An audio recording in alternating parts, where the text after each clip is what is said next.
Oi, gente, sejam bem-vindos ao blog da Físio. Esse blog foi criado com o intuito de ajudar e salvar os estudantes de fisioterapia. Então, toda semana, os estudantes que têm alguma dúvida referente a alguma área específica da fisioterapia mandam um e-mail pra gente com algum caso clínico pra gente tentar resolver. Essa semana, a estudante Larissa de São Paulo mandou um caso clínico pra gente da área de pneumo com uma doença chamada bronquiectasia. Eu vou ler o caso pra vocês e a gente vai pedir ajuda para algumas alunas nos explicarem alguns pontos dessa doença. Paciente AEJ, 65 anos, casado, sexo masculino, aposentado, trabalhou durante 27 anos em uma fábrica de café, natural do interior de Minas Gerais. Relata ter procurado atendimento médico em um UBS do seu bairro ao apresentar tosse produtiva e persistente, com expectoração em grande quantidade, principalmente no período da manhã. Apresenta diagnóstico médico de bronquiectasia, confirmados através dos exames de raio-x e tomografia axial computadorizada, e foi encaminhado para fisioterapia respiratória. O paciente relata ter tido pneumonias de repetição 4 vezes durante o ano passado,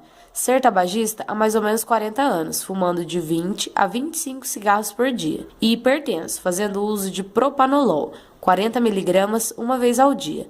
Não pratica nenhum tipo de atividade física e nega o uso de bebidas alcoólicas. Na avaliação, a pressão arterial se apresentou 140 por 90 mm de mercúrio, frequência cardíaca de 91 batimentos por minuto, frequência respiratória 24 respirações por minuto. Na ausculta pulmonar, o murmúrio vesicular presente, diminuído em bases, principalmente em base posterior esquerda, com estertores subcrepitantes, inspiratórios e sibilos. Na percussão, se apresentou maciça em bases, principalmente à esquerda, frêmito tóraco-vocal aumentado em bases, padrão respiratório misto e ritmo 1:3. Como observamos no caso clínico, o paciente apresenta bronquiectasia. Mas o que seria essa doença? Eu vou pedir para a Ana, lá de Londrina, falar para a gente o que significa bronquiectasia. Qual a definição dessa doença, Ana? A bronquiectasia é definida basicamente por uma alteração anatômica, onde ocorre uma dilatação e distorção dos brônquios e dos bronquíolos. Isso ocorre porque há uma destruição da parede elástica e muscular dessas estruturas, devido redução da limpeza mucociliar, infecções por repetição e excesso de secreção nas vias aéreas. Tem estudos que relatam que é mais comum na 5ª década de vida e é mais frequente no gênero feminino. Explicação, Ana. Acho que a definição ficou bem clara para todo mundo, né? Então agora a Juliana, lá de Florestópolis, vai falar pra gente quais... Olá, Ana, tudo bem? O paciente portador da bronquiectasia, ele apresenta febre, tosse crônica, expectoração volumosa, purulenta e odor fétido. A hipersecreção das vias aéreas desse paciente é predominada mais pela parte da manhã ou pela mudança de decúbito desse paciente.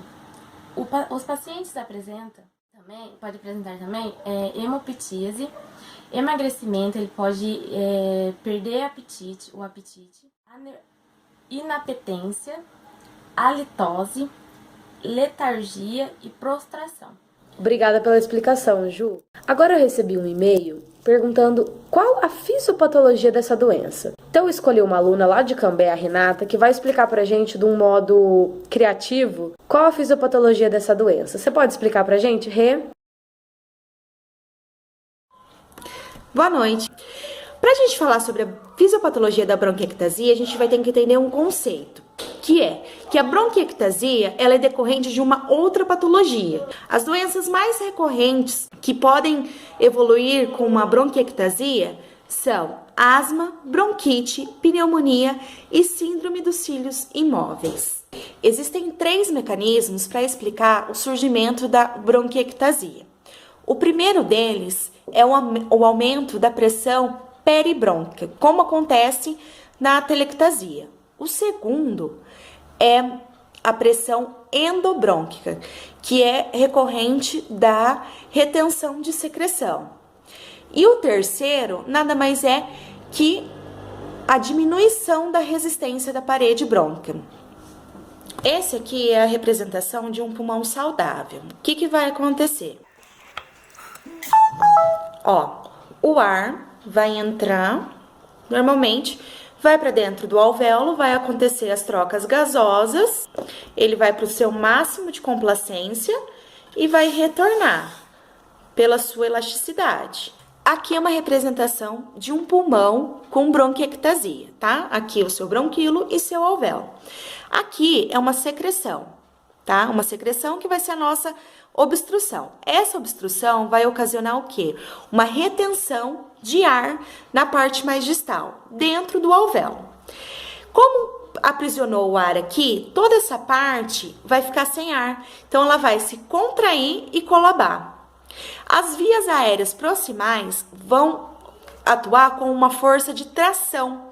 Vai fazer uma tração e vai ter uma distorção. E essa distorção vai ocasionar o quê? Um dilatamento dessa parte. Toda essa área dilatada vai ter acúmulo de secreção. E essa secreção causa infecção e inflamação da parede brônquica, tá?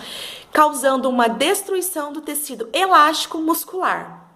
Então, como consequência, as paredes brônquicas vão ficar cada vez mais fracas pela destruição epitelial, tornando essa dilatação irreversível. Então, toda a secreção que está aqui, ela vai escorrer e cair direto dentro do alvéolo.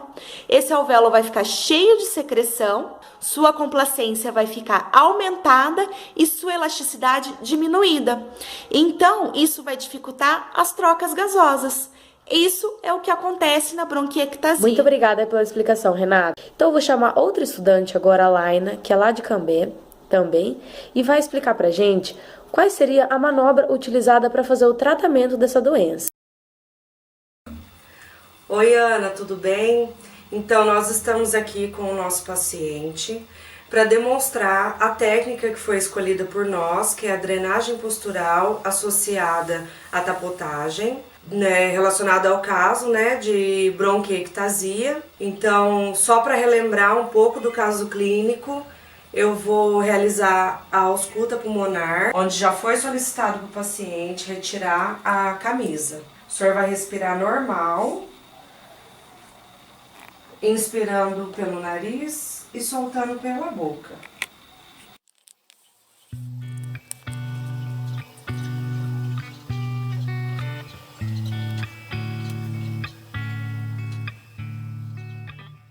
Eu vou pedir para o senhor só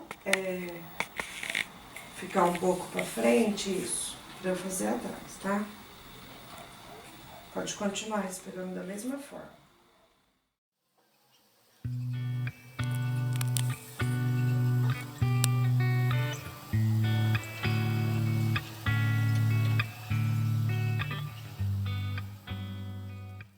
Então, de acordo com a avaliação que foi feita e de acordo com o que apresenta o caso clínico do paciente, então foi encontrado murmúrio vesicular presente, porém diminuído em bases posteriores, principalmente à esquerda, com a presença de estertores subcrepitantes e com o frêmito aumentado no mesmo local.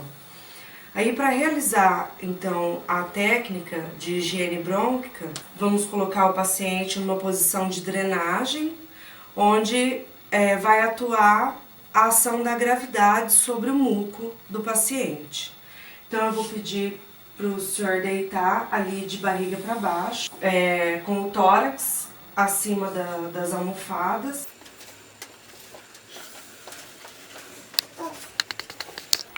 Pode relaxar a cabeça.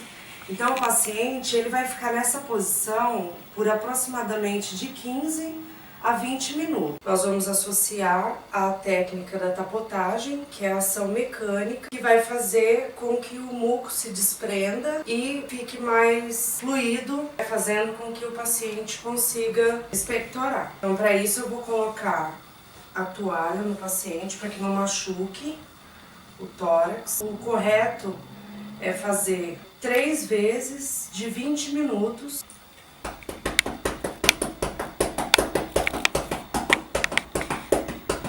Você mantém nessa frequência. Ficou muito bom a manobra que você utilizou para essa doença e tenho certeza que esse seria o tratamento adequado para esse tipo de patologia. Gente, chegamos ao fim de mais um blog da Físio. Eu queria agradecer a atenção de todos. Obrigada, tchau, tchau.